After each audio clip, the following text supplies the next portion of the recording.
They called me the blonde bombshell, the ultimate sex symbol. The woman who could walk into a room and make people stop breathing. But that wasn't my name. It was the costume I wore so people wouldn't leave.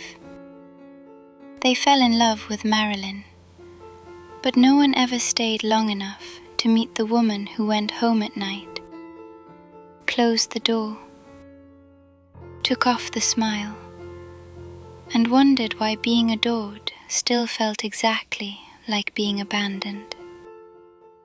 This is not the story of how I became famous. This is the story of why I needed to become her. I was born June 1st, 1926, in Los Angeles, as Norma Jeane Mortensen. My father was never part of my life. I grew up hearing different versions of who he might have been, but no one ever gave me something solid to hold on to. There was no man who came home at night, no one who taught me what safety felt like. When you grow up without that, you don't just miss a person. You start wondering what part of you wasn't enough to make someone stay. My mother, Gladys, worked in the film industry and loved movies, but by the early 1930s, her mental health had begun to deteriorate badly. I didn't understand her illness as a child. I only understood its effects. Some days she was affectionate and present. Other days she was distant, frightened, or unpredictable. And sometimes she disappeared completely, taken away to hospitals without warning. By 1933, I had already learned that love could vanish overnight. Because my mother couldn't care for me consistently, I was sent to live with foster families. That became my childhood throughout the early 1930s, moving, adjusting, starting over. I learned not to get attached to rooms or routines. Every time I began to feel settled, something changed. One of those homes was run by very strict guardians. There were rules for everything: how to behave, how to speak, what was allowed and what wasn't. Movies were forbidden. Pleasure was treated as something dangerous. Affection was limited and controlled. The one thing I loved during that time was a small dog. He followed me everywhere. For the first time, I felt chosen by something. Then, around 1933, a neighbor shot him because he barked too much. No one explained it to me. No one apologized. I just learned that things you love can be taken suddenly, and no one feels they owe you an explanation. That lesson stayed with me. In 1934, my mother took me back into her care. I thought things would finally be normal, but the apartment was chaotic. People came and went. Adults talked loudly, drank, argued, disappeared. I was surrounded by people, but no one was really watching me. That same year, my mother showed me a photograph of a man and told me he was my real father. I stared at that picture for a long time. For a child who had grown up without a father, that image became something I chased emotionally for years. I didn't know it then, but I would spend much of my adult life looking for that same sense of approval and protection in men who couldn't give it. At school, during the mid-1930s, I struggled. I stuttered badly. Speaking in class terrified me. Words would get stuck, and children laughed. Teachers rushed me. I learned that staying quiet drew less attention than trying and failing to speak, so I watched instead. I studied people. I noticed what made them kind, What made them cruel? And what made them turn away? Without realizing it, I was learning how to read a room, how to adjust myself to fit whatever space I was in. Books became my refuge during those years. I could sit for hours reading while the world stayed still. Stories made sense. They had beginnings and endings. People were chosen for reasons that didn't feel random. Real life didn't work that way. Later, in 1934, my mother suffered a severe mental breakdown. I was 8 years old when I watched police take her away. I didn't understand what was happening, only that I was once again alone. She was diagnosed with paranoid schizophrenia and institutionalized, sometimes for long periods. That moment taught me something permanent. If you depend on someone completely, you risk losing everything when they fall apart. From 1935 onward, I was moved again. Relatives, guardians, temporary arrangements. Some were kind, some were not. There were moments in those years where I felt unsafe in ways I didn't yet have the language to explain. What matters is this: my sense of security was broken very early, and it never fully returned. By the time I reached my teenage years in the early 1940s, I understood one thing clearly. Stability was not something I could expect. If I wanted it, I would have to create it myself. That's why, in 1942, at the age of 16, I married. Not because I was in love, not because I was ready. I married because marriage meant I wouldn't be sent back to the orphanage. It meant a roof, a plan, a place where no one could suddenly decide to move me again. At that age, safety felt like love. That decision shaped more than my future. It revealed a pattern I would repeat for years, tying security to approval and approval to survival. People like to think Marilyn Monroe was born out of ambition or vanity. She wasn't. She was built, slowly, carefully, out of fear. Fear of being forgotten. Fear of being replaced. Fear of being left behind without explanation. I learned how to smile even when I was uncomfortable. I learned how to be agreeable. I learned how to make myself easy to keep, because being wanted felt safer than being invisible. When the world finally noticed me in the mid-1940s, it felt like proof that I had learned the rules correctly. Cameras replaced silence. Applause replaced waiting. Desire replaced absence. What I didn't understand yet was that being wanted and being cared for are very different things. That lesson would come later, and it would change everything. By the early 1940s, I already understood something that would shape every decision I made afterward. Waiting for life to stabilize on its own was pointless. Stability had never arrived for me naturally. If I wanted it, I would have to build it, piece by piece, even if that meant becoming someone else in the process. In 1944, during the war, I was working at a factory that made aircraft parts. It wasn't a dream job. It was practical. It paid the bills. I showed up, did my work, and kept my head down. Then one day, a photographer came through the factory to take pictures for a military publication. He asked if he could photograph me. I said yes without hesitation. Not because I thought it would change my life, but because I had learned that opportunity rarely announces itself properly. Sometimes it just asks a simple question, and if you hesitate, it moves on to someone else.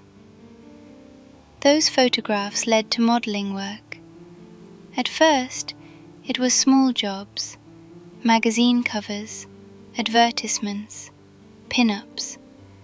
But for the first time in my life, people were paying attention to me in a way that felt positive. They smiled when they looked at me. They wanted me to come back. After years of being passed from place to place, that feeling mattered more than I wanted to admit. Modeling gave me income, but it also gave me an education. I learned quickly that people were interested in how I looked, not in what I thought. Compliments came easily. Conversations rarely did. I was praised constantly, but rarely listened to. Still, attention felt safer than invisibility, so I learned to work with it instead of resisting it.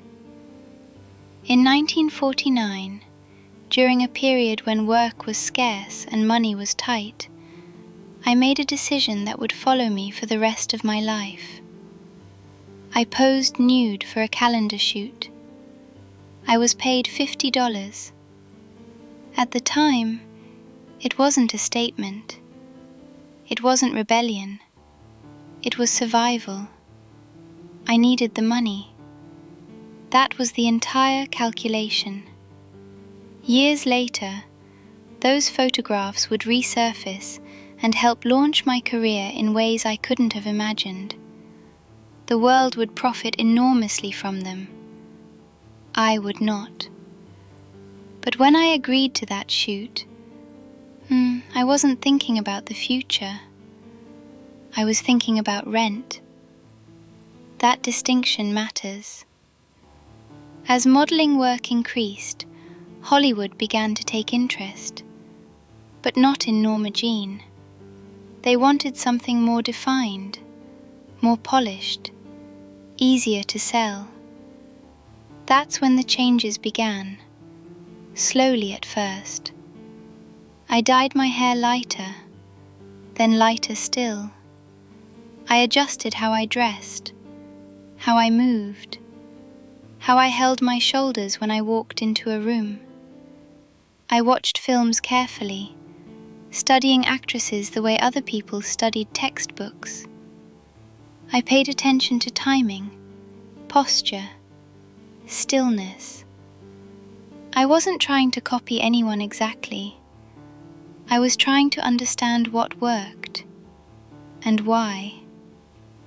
There were also physical adjustments around 1950, small ones, quiet ones, nothing dramatic, nothing people noticed unless they were looking closely.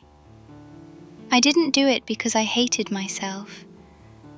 I did it because Hollywood had clear standards, and I had learned what happens to people who don't meet them closely enough. They disappear. I wasn't willing to disappear. My voice was another obstacle, and eventually, another tool. I had struggled with a stutter since childhood. Even as an adult, speaking clearly under pressure didn't come easily. Auditions terrified me. Interviews made me tense. Instead of trying to sound confident and failing, I worked with coaches to slow my speech down and soften it. What later became known as my breathy voice wasn't an affectation. It was a solution. Speaking slowly helped me avoid tripping over words. Lowering my volume gave me control. And I noticed that when I spoke that way, people leaned in instead of away. Once I realized that, I understood something important.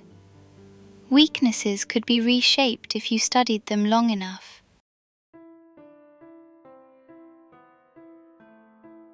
In 1946, the studios gave me a new name. Norma Jeane sounded ordinary, temporary, too real. Marilyn Monroe sounded finished. At first, I liked the name. It felt like a clean break from the girl who had moved too often, waited too long, and learnt too early how easily people left. Marilyn Monroe sounded like someone people would remember, and they did. But with that name came expectations. Marilyn was supposed to be cheerful. Marilyn was supposed to be sexy but not complicated. Marilyn was supposed to laugh easily and never question the rules. The more familiar the name became, the less room there was for the person underneath it. By the late 1940s, small film roles began to appear. Nothing major, nothing secure, but enough to keep me hoping. Each set taught me something new, about cameras, about lighting, about how fragile confidence can feel when it's built entirely on approval. Fame didn't arrive all at once. It crept in unevenly. One role would bring attention, the next would disappear quietly. I learnt not to trust momentum because it could vanish without explanation. By the early 1950s, people finally began to recognize Marilyn Monroe. Magazine covers came more frequently. Film roles became larger. Studios began to see my name as something marketable. From the outside, it looked like success. From the inside, it felt conditional. Everything depended on staying desirable, staying agreeable, staying exactly what people expected. When I pushed back even slightly, when I asked for better material, more control, more respect, I was told not to be difficult. So I smiled, because smiling kept things moving. Smiling kept me employed. Smiling kept the doors open. That's when I understood something clearly. This wasn't happening to me by accident. Marilyn Monroe wasn't who I was. She was who I learnt to be. I watched what made people lean forward. I noticed what made them stay.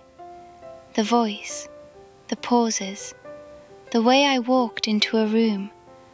None of it was random. I repeated what worked because it kept me from disappearing. Norma Jeane had learned what happened when you waited to be chosen. Marilyn Monroe was what happened when you chose yourself first. I told myself it was temporary, that once I was established, things would change, that this was simply the price of entry. What I didn't realize yet was that the identity I was building to survive would soon become something I struggled to escape. As my face became more familiar, something else became clear at the same time. People felt very comfortable deciding who I was without ever asking me. They laughed at the characters I played. They laughed at my voice. They laughed at the idea that someone who looked like me could possibly want more than admiration. The roles were simple, repetitive, and often humiliating. I was expected to play the same woman over and over again. Desirable, naive, easily manipulated. I knew that wasn't who I was. When filming ended and the noise died down, I returned to the habit that had always steadied me. Reading. Novels, poetry, psychology, philosophy. Books didn't rush me. They didn't interrupt me. They didn't tell me to stay in my place. The more I read, the more I understood how little patience Hollywood had for complexity, especially in women. Around 1951, I made a decision that surprised people. I began studying acting seriously, not to reinvent myself, but to understand control, why scenes worked, why emotion landed, why certain performances stayed with people. Some thought it was funny, others thought it was pointless, but being underestimated does something strange to you. It either breaks you or it sharpens you. It sharpened me. I worked constantly. Acting, movement, voice, script analysis. When I wasn't working, I was preparing, always waiting for something to arrive. I wanted to be ready if opportunity ever arrived fully formed. Hollywood didn't like that. The industry preferred me uncertain, dependent, easy to direct. When I asked for better scripts, I was told I didn't understand what made me successful. When I asked for more complex roles, I was told I should be grateful. "Don't be difficult," became a familiar warning. What it really meant was, don't challenge the image. By 1954, the frustration could no longer be contained. I realized that if I stayed where I was, nothing would change. The studio controlled my image, my roles, my schedule, and how seriously I was allowed to be taken. So I made a decision that was considered reckless. I formed my own production company. It wasn't symbolic, it was survival. I wanted better material. I wanted a say in how my work was shaped, even if it cost me goodwill. For a woman in 1950s Hollywood, especially one known primarily for her appearance, this wasn't seen as ambition. It was seen as arrogance. People said I was reaching beyond my place. They said I was ungrateful. They said I didn't understand how the business worked. I understood it perfectly. That was the problem. Around the same time, I learned that influence didn't always need permission. I loved music, especially jazz. When I heard Ella Fitzgerald sing, I knew her voice deserved rooms that were closed to her. So I made a simple promise to a club owner. If he booked her, I would sit in the front row every night. I didn't announce it. I didn't ask for credit. I just showed up. Cameras followed. Crowds came. Doors opened. Sometimes power doesn't look like confrontation. Sometimes it looks like presence. Despite these victories, the distance between who I was and who people believed me to be kept growing. By 1955, I was one of the most recognizable women in the world. My image was everywhere. And yet, the more famous I became, the harder it was to be heard as a person. Because I smiled, I was assumed to be shallow. Because I didn't argue publicly, I was assumed to have nothing to say. Because I played certain roles, I was expected to live inside them. Correcting those assumptions became exhausting. I learned that honesty was punished, that asking for respect made me difficult, that vulnerability was treated as entertainment. Still, the hunger didn't disappear. I wanted to be respected. I wanted to be taken seriously. I wanted to be seen as a whole person, not a collection of reactions. But Hollywood had already decided what Marilyn Monroe was for. By the mid-1950s, I understood something painful. Success doesn't automatically give you freedom. Sometimes it only gives you a louder cage. The marriage ended quietly when my career began to pull me in a different direction. There was no great drama, just distance. Looking back, I understand that it was the first time I confused stability with intimacy, a mistake I would repeat. When I met Joe DiMaggio in 1952, everything felt different immediately. Joe understood fame. He understood pressure. With him, I didn't have to explain what it felt like to be recognized everywhere. He was protective, attentive, and intense. For the first time, I felt like someone wanted to shield me from the world instead of pushing me further into it. But protection can turn into control very quickly. Joe struggled with my public image. He didn't like how men looked at me. He didn't like how my work invited attention. And as my fame grew, so did his frustration. What he saw as defending me began to feel like limiting me.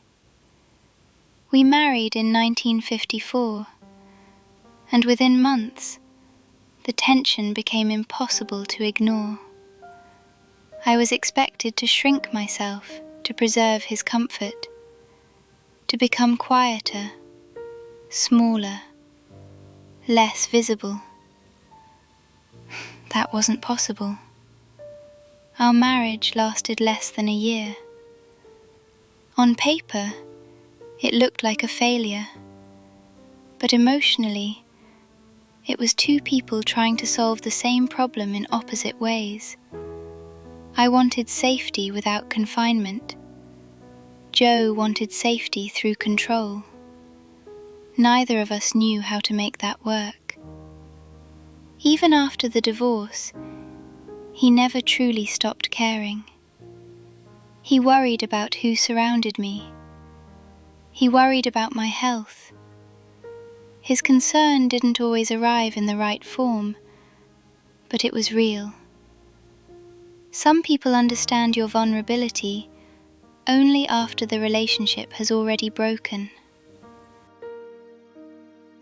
Arthur Miller entered my life in the mid-1950s, at a moment when I was desperate to be seen differently.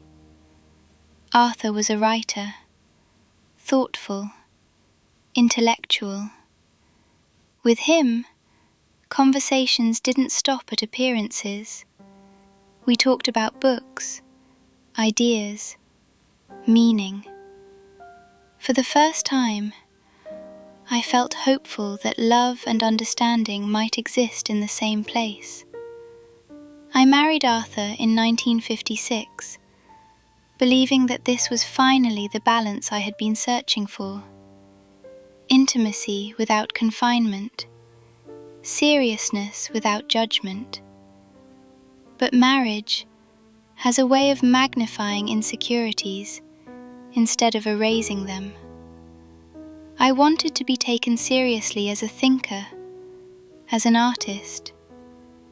Arthur wanted peace, order, and a life not constantly interrupted by cameras and expectations. My fame followed us everywhere. Silence became harder to find. Pressure settled quietly between us. The losses we experienced during that marriage changed me deeply. I wanted a child. I wanted something permanent that didn't depend on applause or approval. When that didn't happen, grief settled into my body in a way I couldn't explain. Over time, I could feel Arthur pulling away emotionally. The man who once seemed to understand me began to measure me instead. I sensed disappointment, even when it wasn't spoken aloud. I started to feel that I was failing at being the version of myself he had hoped for. By the time the marriage ended in 1961, I was exhausted. I had tried to be the woman the world wanted, the woman my husband wanted, and I wasn't sure who I was allowed to be for myself anymore. As my personal life fractured, attention from powerful men increased. People assume that being surrounded by desire makes you feel valued. In reality, it often makes you feel interchangeable. Connections were intense and brief. Promises were made easily and kept rarely. I learned that power doesn't create intimacy. It only creates access. What I wanted wasn't secrecy or excitement. I wanted consistency. Someone who would still be there when nothing was happening. When I didn't feel like performing, Joe re-entered my life during this period, not as a husband, but as someone trying to intervene. He worried about the people around me, about the pressure, about how thin I was being stretched. His attempts weren't always gentle, but they came from concern, not convenience. By then, love had become complicated in my mind. I associated it with security, with approval, with relief from being alone. I had learned early that being by myself felt too close to the waiting rooms and temporary homes of my childhood. The world saw glamour. What I felt was fatigue. I wanted to stop proving myself. I wanted to stop being interpreted. I wanted one place where I didn't have to be Marilyn Monroe. But every time I reached for that kind of peace, it slipped just out of reach. And the longer that pattern continued, the heavier it became. I was loved by millions, and still, I felt dangerously alone. That loneliness was no longer something I could keep separate from the rest of my life. By the early 1960s, I was tired in a way I had never been before. Not the kind of tired that comes from working too much or sleeping too little, but the kind that settles into your bones when you have been holding yourself together for years without ever feeling safe enough to rest. From the outside, my life still looked successful. My name still meant something. People still wanted appearances, photographs, reassurance that Marilyn Monroe was exactly who they expected her to be. But privately, I felt worn down. I had been performing for so long that I no longer knew where the performance ended and where I began. I tried to slow down. I sought help. I talked to doctors and therapists, hoping someone could explain why everything felt so heavy, even when nothing appeared wrong on the surface. I wasn't trying to escape my life. I was trying to understand it. Writing helped. So did reading. When I wrote, I didn't have to be charming or coherent or reassuring. I could admit confusion without being corrected. I could admit fear without being photographed for it. On paper, I was allowed to be uncertain. Fame makes uncertainty dangerous. Every pause gets interpreted. Every struggle becomes a story someone else tells for you. It became harder and harder to tell who was listening because they cared, and who was listening because they wanted me to remain familiar. I felt exposed most of the time, watched, explained, corrected. What brought me comfort then were small, ordinary things. animals, especially, made sense to me.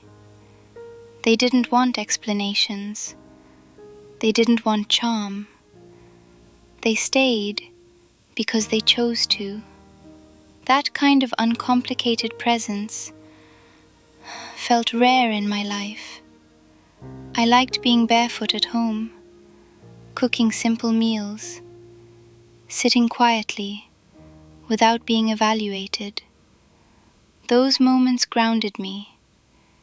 They reminded me that I was still a person, not just an image being managed. But exhaustion doesn't disappear just because you recognize it. When you've been tired for a long time, even reaching for help can feel like effort you no longer have. Decisions feel heavier. Hope feels thinner. You begin to feel like you're carrying everything alone, even when people are technically around you. Joe worried about me during those years. He checked in. He tried to protect me in the ways he knew how. We never learned how to be married, but we understood each other's fragility.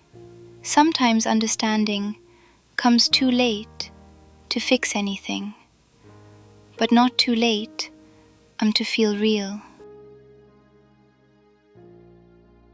People like simple explanations for complicated lives.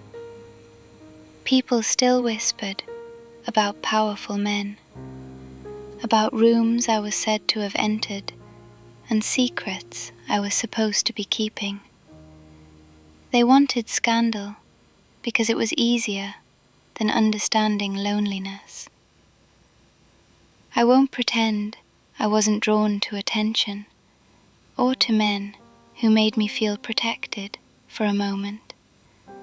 But most of what people imagined about me was louder than the truth.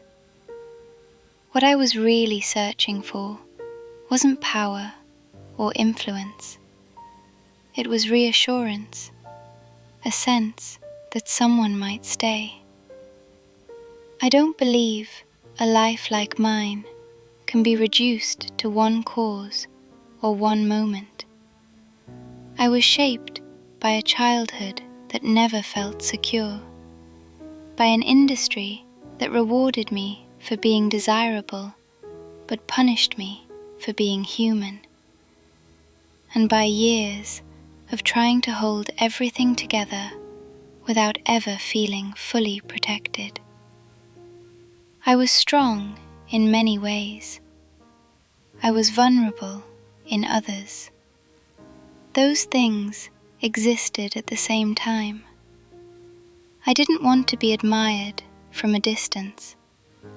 I wanted to be understood up close. I didn't create Marilyn Monroe because I loved attention. I created her because I was afraid of disappearing. And somewhere along the way, my image became louder than the person who built it. If there is one thing I hope people understand, really understand, it's this. Being wanted is not the same thing as being loved. Being seen is not the same thing as being known. Sometimes the people who appear the most confident are the ones who learned very early how to hide what hurts. That is where my story actually lives.